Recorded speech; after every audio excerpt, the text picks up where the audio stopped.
بے شک شر الدواب بدترین جانوروں میں سے، یعنی ایک تو جانور، آپ جانوروں کی قسمیں ذہن میں لے کر آئیں، گدھا، گھوڑا، کتا، بلی، سانپ، جو بھی جانور چلنے والے ہیں، ان سب میں بدترین کون سا جانور؟ اب یہ ہمارے نزدیک کیا ہے یہ نہیں بتایا جا رہا، عند اللہ، اللہ کے نزدیک کون سا ہے؟ الذین کفروا فہم لا یؤمنون، وہ لوگ جو کفر کرتے ہیں اور وہ ایمان نہیں لاتے، جو کافر ہیں، یعنی زمین پر چلنے پھرنے والی جتنی مخلوق ہے وہ ان کے اندر سب سے اللہ تعالیٰ کو جو ناپسند ہیں وہ کافر ہیں جو ایمان نہیں لاتے۔ اس سے پہلے بھی اس کے اوپر بات ہو چکی ہے کہ اللہ تعالیٰ کو ایسے لوگ سخت ناپسند ہیں، سخت ان سے اللہ تعالیٰ کو اللہ کے نزدیک ان کا مقام برا ہے، اتنے وہ گرے میں اللہ کی نظروں میں، جو کہ ایمان نہیں لاتے، جو اپنے مالک کو نہیں پہچانتے۔ اس لیے کہ جو جانور ہے نا، جانور میں بھی اتنی سینس ہے کہ جو اس کو کھلاتا ہے پلاتا ہے روٹی ڈالتا ہے وہ اس کے آگے دم ہلاتا ہے، وہ کتا ہو، وہ بلی ہو، وہ گھوڑا ہو، وہ گدھا ہو، کوئی بھی ہے نا جانور، ایون آپ پرندوں کو دیکھ لیں، ایون آپ بکریاں یا جو بھی آپ جن کو سمجھتے ہیں کہ ایسے جانور ہیں، ان کو تو بالکل ہی عقل ہی نہیں ہے، سمجھ ہی نہیں ہے، لیکن ان کے اندر بھی اتنی سمجھ ضرور ہے کہ وہ اپنے مالک، اپنے روٹی ڈالنے والے کو پہچانتے ہیں اور اس کے آگے پیچھے دوڑتے ہیں۔ لیکن جب انسان گرتا ہے نا تو وہ اتنا نیچے گرتا ہے کہ اسفل السافلین تک پہنچ جاتا ہے، کہ نیچوں سے بھی نیچا، کہ وہ اس چیز کا انکار کر دیتا ہے کہ میرا کوئی مالک ہے، میرا کوئی بنانے والا ہے، مجھے کوئی کھلانے والا ہے، مجھے کوئی پلانے والا ہے، مجھے کوئی دکھانے والا ہے، مجھے کوئی سنانے والا ہے، مجھے کوئی سوچوانے والا ہے، مجھے کوئی زندگی دینے والا ہے، میری سانس کوئی چلانے والا ہے، وہ اس کا بالکل انکار کر دیتا ہے۔ الذین عاہدت منہم، وہ لوگ عہد کر لیا تھا تم نے، منہم ان سے، ثم ینقضون عہدہم، پھر وہ توڑ دیتے ہیں اپنے عہد کو، فی کل مرۃ، ہر دفعہ توڑ دیتے ہیں، وہم لا یتقون، اور وہ ڈرتے نہیں ہیں۔ ایک عمومی معنی تو ہے کہ جو بھی لوگ عہد توڑتے ہیں، جو بھی قومیں جن کے ساتھ بھی تم عہد کرتے ہو، ہر دفعہ وہ عہد توڑتے ہیں، ان کو ڈر نہیں لگتا۔ خاص طور پہ اس کانٹیکسٹ میں دیکھیں تو وہاں پر کس نے عہد توڑا تھا؟ کیا وہ پتہ ہے جب آپ صلی اللہ علیہ وسلم مدینہ آئے ہیں، تشریف لائے ہیں، تو اس وقت آپ نے یہود کے ساتھ بھی معاہدے کیے اور اوروں کے ساتھ بھی کیے تھے۔ اب اس معاہدے کے اندر ایک کلوز یہ بھی تھی کہ مسلمانوں کے خلاف وہ کسی کی مدد نہیں کریں گے، مسلمانوں کے خلاف کسی کے لیے نہیں کھڑے ہوں گے۔ تو جو میثاق مدینہ کا عہد ہے وہ سمجھ لیں ایک ڈیفنس کا عہد ہے کہ ہم ڈیفینڈ کریں گے دشمن سے مدینہ کی ریاست کو، ہم مل کے مقابلہ کریں گے۔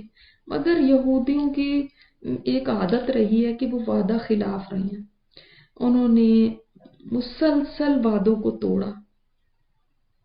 جب بدر ہوا تو ان کے تو ایسے ان کے اوپر ہو گیا تھا جیسے ان کے اوپر موت طاری ہو گئی ہے کہ ان کو فتح کیوں مل گئی، یہ کیا ہو گیا، اور وہ اپنی مخالفت میں اور بڑھ گئے۔ اور بدر کے بعد بنو نذیر کا سردار تھا کعب بن اشرف، وہ اتنا بڑا دشمن تھا مسلمانوں کا کہ اس نے باقاعدہ مکے کا دورہ کیا اور وہاں جا کے مرثیے کہے اور ان کو کہا کہ تمہارے 70 لوگ مارے گئے ہیں، تمہاری کیا عزت رہ گئی، تم نکلو اور ان کا مقابلہ کرو۔ تو دیکھیں یہ وہ لوگ ہیں جو بار بار عہد توڑتے گئے، پھر اس کے بعد بھی انہوں نے جنگ احزاب میں بھی عہد توڑا۔ تو یہ مسلسل ان کی یہی سرشت رہی ہے، اور اسی وجہ سے یہ جلا وطن بھی کر دیے گئے، مدینہ سے نکال دیا گیا، ان کو ایکسپیل بھی کر دیا گیا۔ تو ہر دفعہ یہ اپنا عہد توڑتے ہیں اور وہ ڈرتے نہیں ہیں، مگر کس بات سے؟ اس بات سے نہیں ڈرتے کہ اس عہد شکنی کا انجام کیا ہوگا اور آخرت میں کیا ان کو جواب دہی کرنی پڑے گی، یا یہ بھی ہے کہ ان میں کوئی خوف خدا نہیں ہے کہ دنیا میں ہی اللہ ان کو پکڑ لے. تو ان سے جب پوچھا جاتا تھا نا کہ آپ یہ کیوں تم نے کیا ہے، تو کہتے تھے بس ہم سے غلطی ہو گئی، چلے آپ نہیں کریں گے. یہ تو نہیں کوئی بات ہے. تو اگر تم پاؤ ان کو جنگ میں، اگر جنگ میں پھر یہ ان کے ساتھ تمہارا مقابلہ ہو جائے، لڑائی کے میدان میں یہ آ جائیں، یہ ایسے بے ضمیر لوگ جو اتنے وعدہ خلاف ہیں. کیونکہ معاہدے میں یہ ہوتا ہے نا، جب کوئی قوم کسی کے ساتھ امن کا معاہدہ کر لیتی ہے تو وہ اس سے بالکل یعنی بے پرواہ ہو جاتی ہے کہ اب یہاں سے مجھے کوئی خطرہ نہیں ہے، میرا یہ دشمن نہیں ہے. لیکن جب وہی پیچھے سے جڑیں کاٹنے لگ پڑے، وہی جا کے دشمنوں کو ابھاریں اور ان کو کہیں کہ تم آؤ ان کے اوپر حملہ کرو، ہم تمہارے ساتھ ہیں کھڑے، تو پھر بتائیں کہ کیا ہوگا. اس لیے یہ زیادہ خطرناک دشمن ہے. تو پھر اگر وہ تم ان کو پاؤ جنگ میں، فشرد بہم من خلفہم، تو مار بھگاؤ بہم ان کے ذریعے، تھرو دم، من خلفہم جو ان کے پیچھے ہیں. یعنی ان کو ایسی مار مارو، ان کو ایسا بھگاؤ، ان کو ایسا ڈسپرس کرو کہ ان کے پیچھے والے بھی ڈر جائیں جو ان کے پیچھے ہیں، ان کو ایسی سزا دو، یعنی کہ ان کے ہوش ٹھکانے آ جائیں کہ واقعی اگر ہم ایسا کام کریں گے تو پھر یہ انجام ہوگا. ٹھیک ہے، یعنی ان کی خوب خبر لو. اور اگر تمہیں خدشہ ہو کسی قوم سے خیانت کا، خیانت مطلب کیا ہے؟ عہد شکنی کا، یہ عہد توڑ دیں گے. یہ سارے نا لڑائی کے اصول بتائے جا رہے ہیں. اور آپ سبحان اللہ، آپ جب پڑھیں گے یہ آیتیں تو آپ کو یہ احساس ہوگا کہ اسلام کس قدر انصاف والا دین ہے. فرمایا کہ اگر تمہیں ڈر ہو کہ کسی قوم سے خیانت کا، کہ یہ تو اب معاہدہ توڑ کے یہ نہ ہو کہ یہ اب لڑائی پہ آ جائیں اور کچھ کریں گڑبڑ، تو کیا کرو کہ تم اس سے پہلے ان کے اوپر چڑھائی کر دو. تم اس سے پہلے معاہدہ توڑ کے پھر بس ختم کر کے اور ان کے ساتھ جنگ شروع کر دو. نہیں، فَانبِذْ إِلَيْهِمْ عَلَى سَوَاءٍ، تو تم ان کے ساتھ برابری کے سطح پر پھینک دو معاہدے کو، ڈال دو معاہدے کو. یعنی اگر کوئی معاہدہ تھا تو اب آپ کو جب یہ ڈر ہوا کہ یہ ہمیں دھوکہ دینے لگے ہیں، ہم سے خیانت کرنے لگے ہیں، تو تم یہ نہیں کرنا کہ چپ کر کے ان کے اوپر حملہ کر دو. یہ خیانت ہوگی، یہ تمہارے پارٹ پہ خیانت ہوگی. تم پھر ان کے سامنے آ کے ان کو کہو کہ بھائی ہمارا معاہدہ تم سے ختم، اس لیے کیونکہ تم نے یہ کارروائی کی ہے. سمجھ آئی بات کی؟ آپ صلی اللہ علیہ وسلم نے فرمایا کہ جو تم سے بددیانتی رہی، یعنی تم سے خیانت کرے، تم اس سے خیانت نہیں کرو گے. یعنی یہ نہیں ہوگا کہ اچھا وہ ایسے کرنے لگے تو ہم بھی ایسے کریں. اب یہ اسلامی مملکت کے لیے بھی ہے، انڈیویجولز کے لیے بھی ہے کہ آپ سے کوئی خیانت کرے تو یہ آپ کو رائٹ نہیں مل جاتا کہ آپ بھی خیانت کریں. عہد کی پاسداری، اللہ تعالیٰ نے عہد کے بارے میں پوچھنا ہے. جو بھی ایگریمنٹ کسی کے ساتھ ہو جائے، وعدہ آپ کر لیں، تو اب چاہے نقصان ہو رہا ہو اس کی پابندی کریں.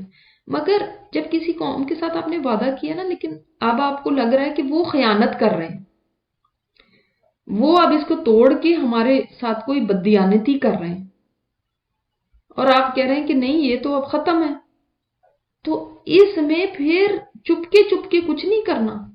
یہ نہیں کہ خاموشی سے توڑ دیں اور دوسرے کو پتہ نہیں چلنے دینا اور وہ خاموشی میں ہی وہ پکڑا جائے. پھر کیا ہے؟ علل اعلان، آ کے ان کو کہنا ہے کہ ہماری طرف سے اب یہ بات ختم ہے. وَلَا يَحْسَبَنَّ الَّذِينَ كَفَرُوا سَبَقُوا، اور ہرگز نہ سمجھیں وہ لوگ جنہوں نے کفر کیا کہ وہ سبقت لے گئے، کہ وہ بچ گئے. دیکھیں یہ بھی ایک بات ہے سمجھنے کی کہ بعض دفعہ مسلمان یہ سمجھ لیتے ہیں، بعض دفعہ کافروں کے ذہنوں کے اندر ہوتا ہے کہ کیا مسلمان مطلب دنیا میں تو ذلیل ہو رہے ہیں، رسوا ہو رہے ہیں، ان کی کیا حیثیت ہے. انہم لا یعجزون، بے شک وہ نہیں عاجز کر سکتے. وہ نہیں عاجز کر سکتے، اس دین کو بھی نہیں عاجز کر سکتے، اللہ کو بھی نہیں عاجز کر سکتے۔ یہ نہ سمجھیں کہ وہ اگر اس جنگ میں بچ نکلے ہیں تو پھر بس